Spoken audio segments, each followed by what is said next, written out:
Good afternoon. This is day 15 of the Trump Republican shutdown.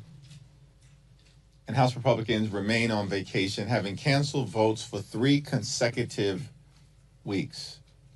House Democrats are here, on duty, ready, willing, and able to do what's necessary to reach a bipartisan agreement that actually meets the needs of the American people, reopen the government, and address the Republican healthcare crisis that is crushing people all across the country. House Democrats have repeatedly made clear, as have Senate Democrats, that we will not support a partisan Republican spending bill that continues to gut the health care of the American people. We are here to address the serious needs of everyday Americans that have repeatedly been undermined throughout this year by Donald Trump and compliant Republicans in the House and the Senate. The Republican healthcare crisis is very real. The largest cut to Medicaid in American history. Hospitals, nursing homes, and community-based health centers are closing all across the country as a result of what Republicans have done in their one big ugly bill. The fact that Republicans continue to refuse to extend the Affordable Care Act tax credits means that tens of millions of Americans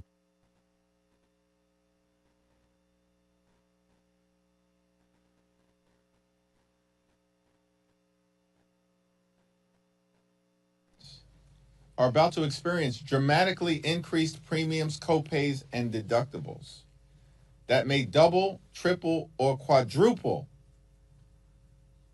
meaning many will pay thousands of dollars more per year, which will make their health care unaffordable. Republicans have also set in motion a $536 billion cut to Medicare that will occur at the end of the year if Congress doesn't act because of toxic provisions in their one big ugly bill. Medical research has effectively been halted in the United States of America. And Republicans are proposing dramatic cuts to the Centers for Disease Control and the National Institute of Health. We're witnessing an all-out Republican assault on the health care of the American people. It's unacceptable, it's unconscionable, and it's un-American. And that's why Democrats are standing up and fighting to decisively address this crisis that our Republican colleagues continue to visit on the American people. It's now my honor to yield to the distinguished whip, Catherine Clark. Thank you so much, Mr. Leader. Here we are again. Another no-show week for Republicans, another week closer to the ACA open enrollment period, another week closer to a catastrophic GOP-made healthcare cliff. This is a solvable problem, but it is an urgent problem. And we need Republicans back in D.C. at the table and negotiating. And that needs to happen now. Despite what Mike Johnson says, we do not have an eternity to deal with this. Families are already finding out their premiums are about to skyrocket. Parents are realizing they cannot afford to stay insured. Let's take Shauna Verstegen. She's a mom of 2 in Wisconsin who says she is sick to her stomach because her monthly premiums are about to rise by $800 a month. That's $9,600 a year. And for what? So Republicans can cut taxes for the billionaire class at the expense of everyone else. And I mean everyone. This is not about party or ideology or geography. Let's ask Alan Reynolds, a proud Florida Republican. His wife has been notified that her premiums are going up $700 a month. Alan said, I voted for Trump. I did not expect this. We are hearing stories like this every single day. Yesterday, Mike Johnson said he didn't have a strategy. Come on, Mike, don't sell yourself short. You do have a strategy. It's the same strategy the Republicans have always had. Repeal the Affordable Care Act, take from working families, raise their costs, defund their health care, and give that money, all that money, to the very, very wealthiest Americans. It is a losing strategy. It is an unpopular strategy. So, Mr. Speaker, for the sake of your own constituents and mine, why don't you try a new strategy?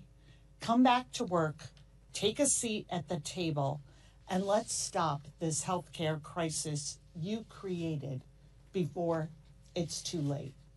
And now it is my pleasure to yield to the outstanding chairman of our caucus, the gentleman from California, Pete Aguilar.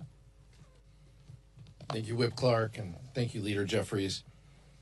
As you know, as the whip just laid out, the Republican-controlled House has not voted since September 19th, nearly 1 month ago. And in that time, House Republicans have continued to be on vacation.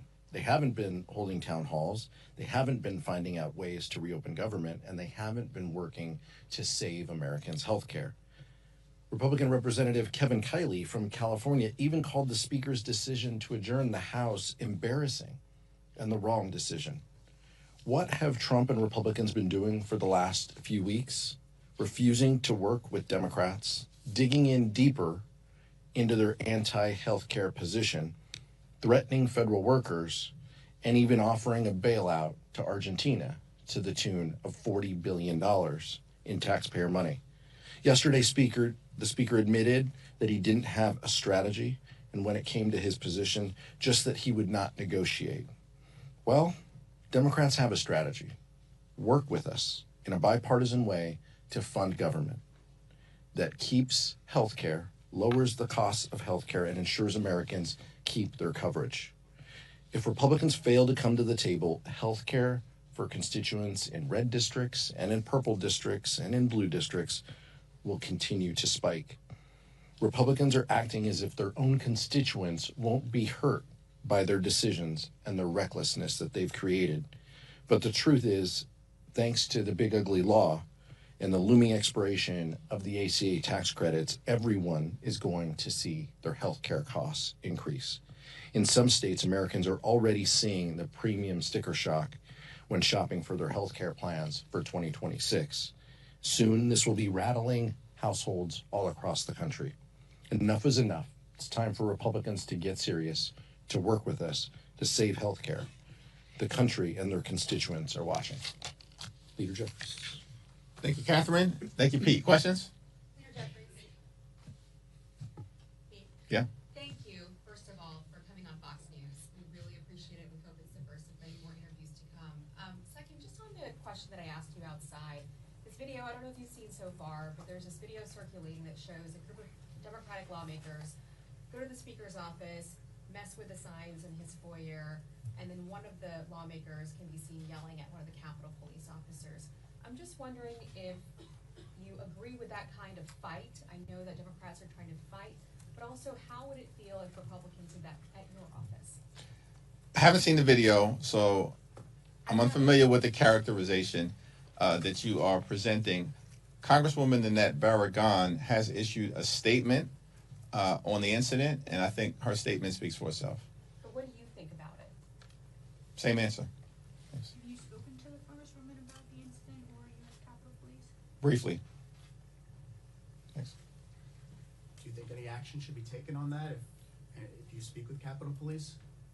Congresswoman Barragan has issued a statement as it relates to the matter. I look forward to a subsequent conversation with her as well as the Capitol Police. I have nothing to say about the situation that I haven't seen unfold on video at this moment. I have it on video if you'd like to see, because I think other reporters are going to. Excellent. Thank you, Leader Jeffrey. Given the recent court issued restraining order against Representative Corey Mills, I just wanted to get your message, get any message from House Democratic leadership about kind of what does it say that your Republican colleagues have kind of remained silent or kind of dismissed the allegations that have come out against one of their members? Just what are your general thoughts about the situation? I want to yield to Catherine Clark on this issue, but this is Domestic Violence Awareness Month. Domestic violence is a serious issue in this country for women all throughout America. And the notion that House Republican leaders would dismiss the seriousness of what is clearly emerging as an untenable and frightening situation relative to Representative Mills is irresponsible.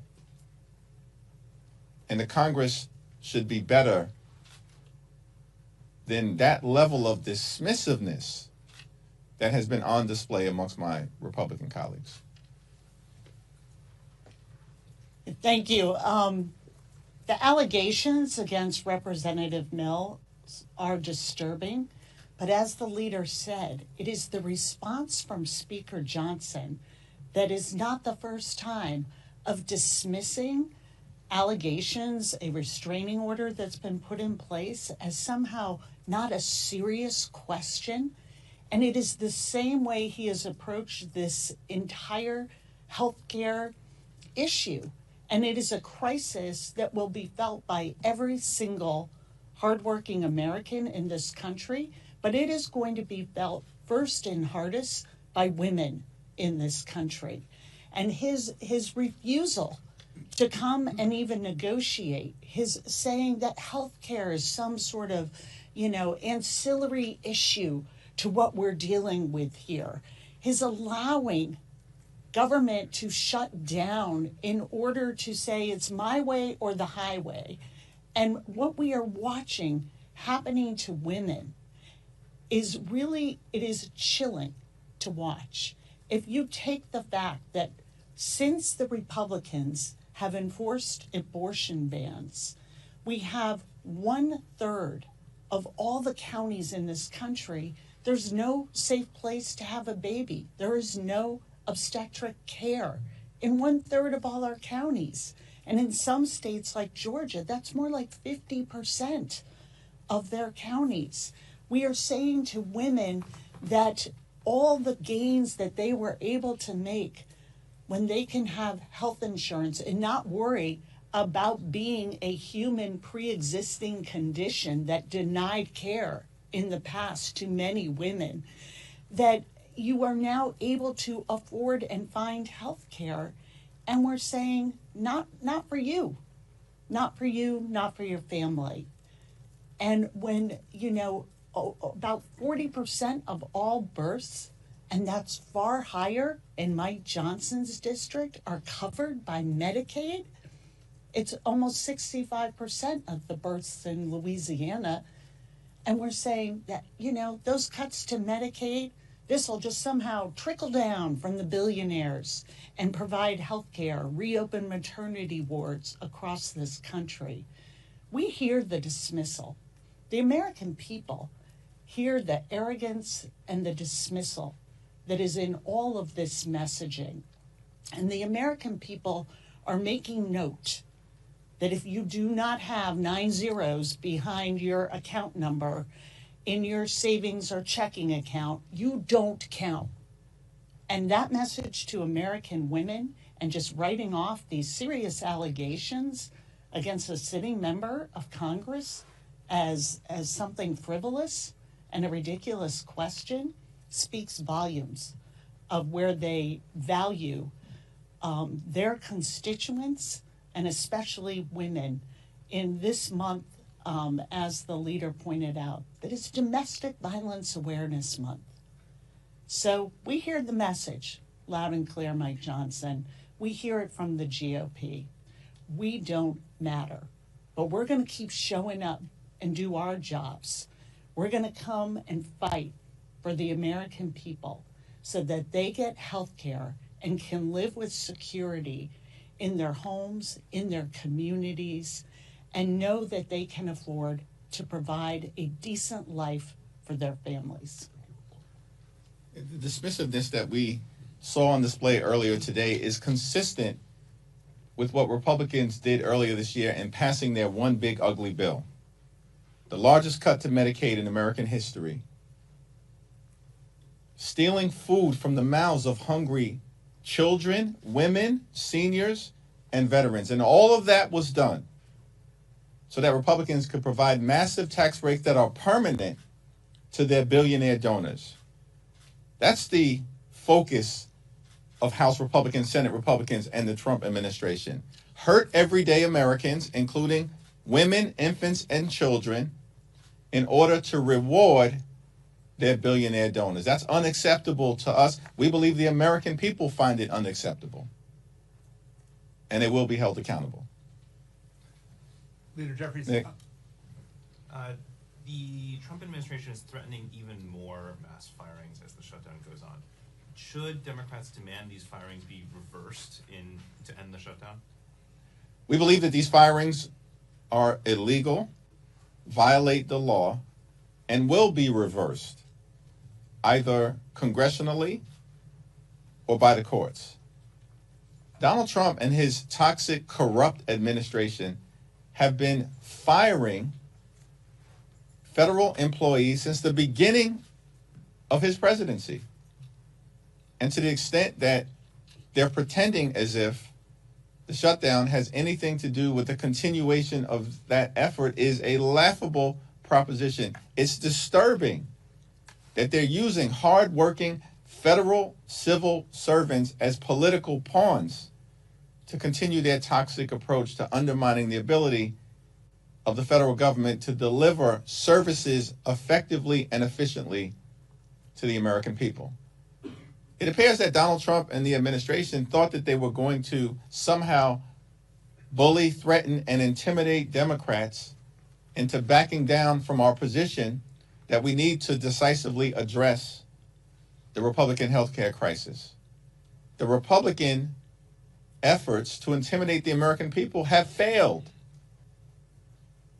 And that's why we maintain the position that the only way forward is for Republicans to finally decide to sit down with Democrats, negotiate a bipartisan path forward, reopen the government, pay our hardworking federal employees, and address the healthcare crisis that Republicans have created that is actually devastating hardworking American taxpayers all across the country, including in rural America. That's an unacceptable situation that the country finds itself in right now, which is why we believe we're standing on the right side of the American people. Thank you. The Affordable Care Act is about 15 years old, and we keep seeing it come up here in Congress, in campaigns. Why do you think this is such a divisive issue among Democrats and Republicans after all this time? It's not a divisive issue for Democrats. It's not a divisive issue for independents. And it certainly isn't a divisive issue for the American people. The overwhelming majority of the American people, more than 70%, strongly support the Affordable Care Act and the continuation of the Affordable Care Act tax credits because they understand the importance as it relates to making sure that every single person in this country, every single hardworking American taxpayer can see a doctor when they need one, or when their children or their family needs to go see a doctor and get the health care that they need. Republicans are the ones who have been continuously obsessed. They really need an intervention as it relates to their obsession connected to the Affordable Care Act. Republicans have now tried to repeal the Affordable Care Act more than 70 times over the last 15 years. They failed every single time. And yet they continue to try to rip health care away from the American people, including their own constituents. The top 5 states that benefit from their residents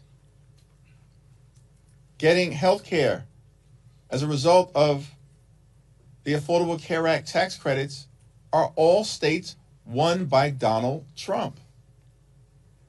They include West Virginia, Wyoming, Alaska, Tennessee, and Mississippi. 45% of the people who are on the Affordable Care Act right now are Republicans. 35% Democrats and 20% independents. The Affordable Care Act should not be a partisan issue. It's an American issue. Healthcare is an American issue. Protecting hospitals, nursing homes, and community-based health centers, that's an American issue. Standing up for Medicare and Medicaid, as Democrats are doing, that's an American issue. And it's perplexing to us that Republicans refuse to spend a dime to protect the health care of the American people.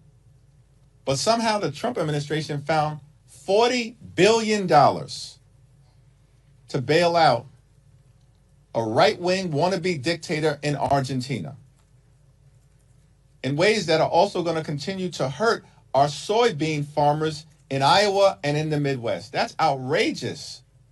This is corruption in real time. It's having serious consequences on the American people. Pete? All right. Questions? Okay. Leader Jeffries, will you attend a No Kings rally on Saturday? And what do you think of Speaker Johnson and other Republicans calling these Hate America rallies? I mean, it's extraordinary to me, and I want to defer to Pete and Catherine on this, but, you know, House Republicans are flailing. These people have been on vacation for 3 consecutive weeks. In fact, going back to the end of July, because of decisions made by House Republican leadership, the Congress has only worked for about 15 days. That's extraordinary. And then Republicans and Donald Trump shut the government down, and they're forcing hardworking federal civil servants to work without pay or to be furloughed. Like, Republicans are not serious about solving problems for the American people. They're creating problems. And so the effort to mischaracterize the rallies that are going to take place all across the country is part of the continued right-wing disinformation machine that is failing to persuade the American people as to what this shutdown is all about. And as a result, Republicans are falling apart. I'll be at a rally. I'll be holding an American flag in my hand as well. It seems that Speaker Johnson and House Republicans only believe that free speech matters if you agree with their speech. So my message to the American public is that's what Speaker Johnson feels. If you don't agree with him, you're un-American. So join us. We'll see you out there. And in California, we're going to continue to remind people about the importance of Proposition 50. I wouldn't ever politic from this lectern, but Californians understand what's at stake, and they understand an ability to push back against Donald Trump is on their ballot. And more importantly, these ballots are on their kitchen table.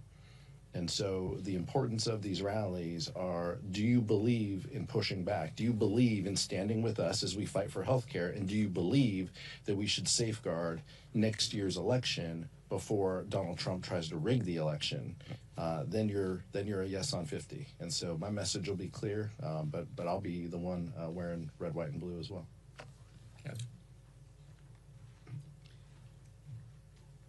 Just think about where we are, where millions of Americans are coming out to say, we elect presidents, we don't have kings, and the Republicans are like, how un-American.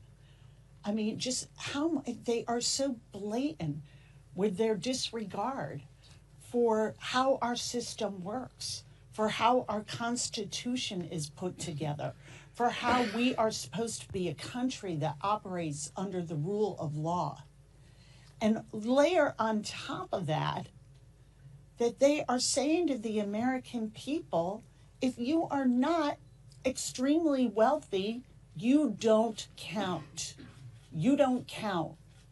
And when you're saying to those same farmers who are coming to my office, and I don't exactly represent a large agricultural community in suburban Boston, but they're coming to my office because they are hurting and they are desperate to get the attention of members of Congress, because it's not only the soybean market that they are losing to Argentina and Brazil because of this administration's tariff policies, they're losing their health insurance. Half of all family farms rely on the ACA. And this $40 billion could go a long way towards that tax credit that they've decided to take away. Their priorities are completely upside down. Why would they possibly double down on what they're sending to Argentina, take away health care from millions of Americans, and increase premiums for every American, and say that people coming together to peacefully protest is un-American? It's no wonder they're not showing up to their jobs. They've forgotten what they're even supposed to be doing here, and representing the people, not a president. Thank you, Leader Jeffries. Speaker Johnson said this morning that while there are no talks on the leadership level, there are talks among appropriators, bipartisan, bicameral.